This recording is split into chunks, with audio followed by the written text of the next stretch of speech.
All right, everybody, here we are at our fifth week of class in our 1101 half of the semester, and we are officially moving into our third mode of discourse. We've had narration, we've had description, and now we are going into argument and persuasion. This is going to follow with the SCC chapter 3, of course, and this time it is part 8.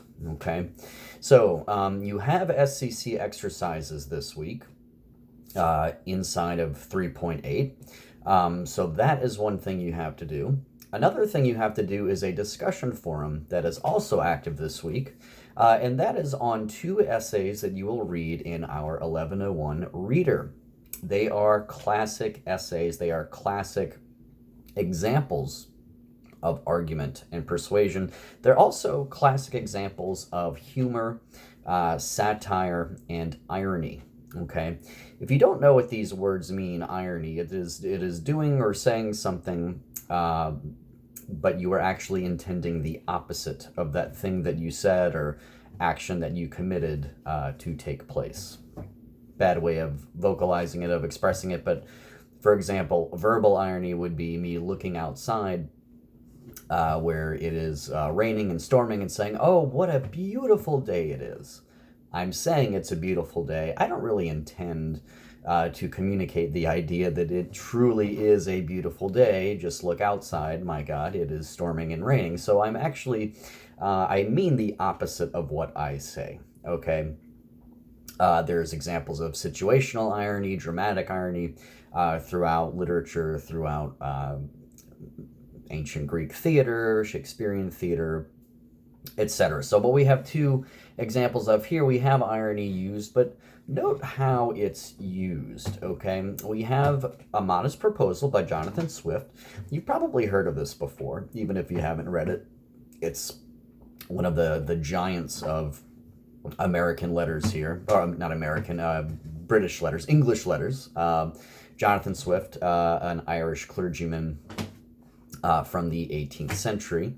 And then William Hazlitt, an English, British essayist from the 19th century. Okay, and his is titled On the Pleasure of Hating.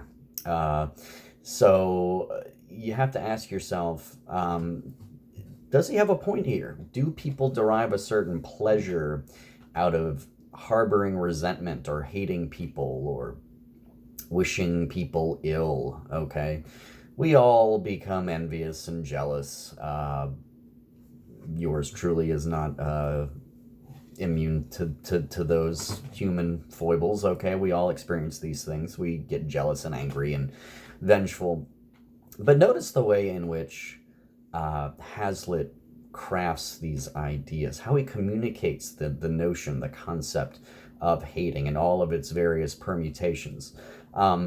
So you're engaging with an 18th century essayist, Jonathan Swift, talking about what to do with the poor and the overpopulation in Ireland during a certain point in time in the 18th century. What is his modest proposal? That is an ironic title if there ever was one. Also, are you shocked? You should be shocked after you read it. But why aren't you so shocked to where you're pulling your hair out, saying to yourself, my God, he's making us read this piece of literature wherein people are eating people. They're eating babies. And the guy is telling us that that's what we should do to solve the hunger problem here in Ireland. And our professor's making us read it. The guy must be out of his gourd, okay? Well, no, okay? There's something else going on there, okay? So read these 2 essays. Go ahead in the discussion board. I have 2 questions in the discussion board. In order to access them, you have to click Create Thread. Once you've clicked Create Thread inside of the discussion forum, the 2 questions will appear. Same instructions as the very first forum we did, the no-show assignment. You have to contribute at least 1 original post wherein you answer the questions and address the prompts that I've provided in the discussion forum, and then you have to respond to at least 1 other classmate's post in the forum as well. And I will jump in there some point in the week to let you guys know my 2 cents and engage you and et cetera, et cetera. So you have that as well. Also, you have our third journal assignment, this time on the aspects of descriptive writing. So remember, we're going to have a journal assignment that follows each one of our essays that we turned in. We had one on narration. I asked you there, as far as you know, as far as you could tell based on what we've been doing, why is storytelling, why is relaying a narrative to a reader important? I'm in the process of grading those right now, okay? Your descriptive, I have a unique question about that one. Something on the journals, though, guys, you really should strive. I know I said that these aren't essay submissions, and they're not. You don't need necessarily an MLA heading or title, etc. But you do need to follow the directions, instructions. Give me 2 to 3 discrete paragraphs that have a topic sentence, a main idea in each one. And also, guys, you really should do your best to proofread, revise, and edit your writing, whether it's a journal, whether it's an essay, before you submit it in to me. Most of you are actually pretty careful writers in here, I would say. And that's on all fronts: grammar, punctuation, style, structure. But nobody's perfect, and some of you are struggling more than others. Some of you flat out seem to have missed the boat on the assignment for the narrative essay, for example.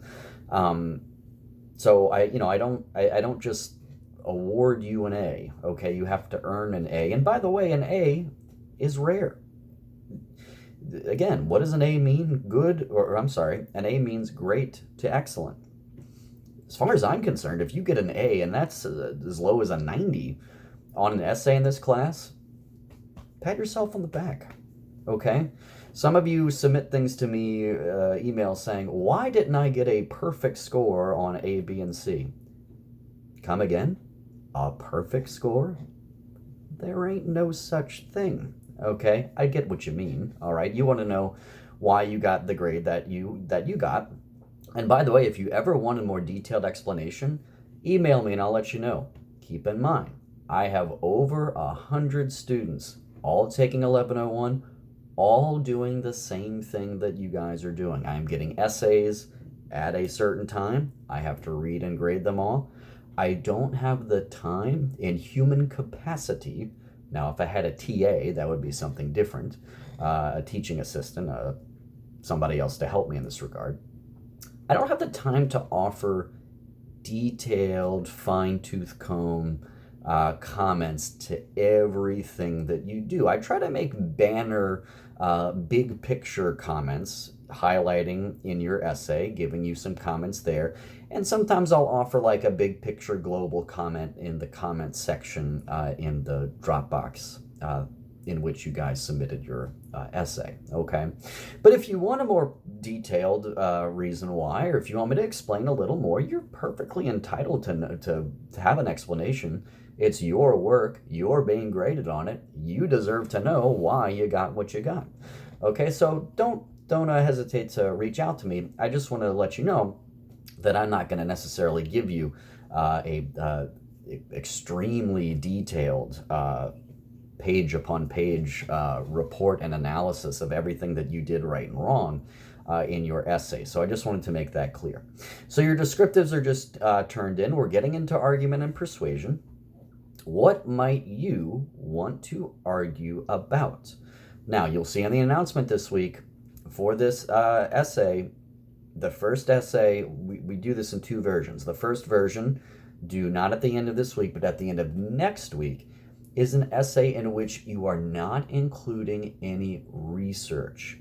The ideas, the arguments are coming from your head, your experiences, your intuitions. Now, that being said, with this argumentative and persuasive essay, we are taking first-person pronouns, we're putting them in a sack, and we're throwing them off the bridge, okay? Try your best to avoid first-person pronouns in the essay that is due not this week, but at the end of next week. And then the final research essay, the same topic you've picked for the first one. You're just including research from scholarly sources, and we'll talk more about that throughout the coming weeks. We still have a good bit of time for that. But right now you should be thinking about, as you're working on your SEC exercises, doing your discussion forum on Hazlitt and Swift, doing your journal on the descriptive this week, ask yourself, what's something I want to argue about? Okay? Now, what can you do? What can you have as a topic or a subject? I want you guys to try your best to avoid the kind of sort of cliche hot button things that we've been arguing about for years and years and years, okay? I am open to, if you have maybe an interesting new take on some of these things, like for example here, abortion. How many abortion papers have I read, for or against? More than I'd care to recount, and more that I care to read again, okay? There's nothing really new, although there have been new arguments I've heard recently, especially in the pro-life side, the religious, especially Christian argument for the sanctity of life, even in utero, in the womb, that I find to be really compelling, okay? So this comes with an asterisk. Try to avoid the big hot button issues, abortion, you should be able to drink when you're 18, marijuana should be legalized, prostitution should be legalized, gay marriage should be revoked, or however you'd want to phrase that. Try to avoid these things. Go for something a little more current, topical to today, to 2019, okay? For example, woke culture has gone completely overboard, okay? That's maybe a topic you want to consider. Or we should eliminate the border, okay? Some people argue this, and I'm not just talking about our southern border with Mexico, our northern border with Canada, and maybe you're talking about borders throughout the world over. The nation state should be abolished. That's a pretty provocative thing to say. What's your argument? So go for things like that, okay? A student last year said hers was, zoos are internment camps, or they're equal to concentration camps. It doesn't matter whether I thought she was right or wrong. The point being, can she back up her claim in a research essay eventually, and be compelling enough in her argument? I don't have to agree with you, okay? I just have to be convinced that you are putting together a sound, logical argument, okay? So whatever it is, start thinking about a topic this week, okay? Quick review, because I'm coming up on the 15-minute limit here. SEC exercises 3.8, argument and persuasion. Do the Hazlitt and Swift readings. You're also going to do the discussion forum. Do your descriptive journal. These 3 things are all due by the end of the week. And then finally, what is a topic you might want to write about for your essay due in 2 weeks? An argumentative, persuasive essay, an essay that will involve no research, at least not this first iteration, due in 2 weeks. Try to think of something original, new. Try to avoid the things we've argued about over the past 20 years. Try to pick something fresh, new, original. It doesn't even have to be about politics or culture, by the way. It could be something else, okay? I'm open. You just got to let me know, okay? So I'm going to end with that this week, everybody. Have a great week. We are in week number 5, and we are going strong, and we don't have much time left for this 1101 half. We are chugging along, okay? So I salute you, and I will see you again next week. Goodbye.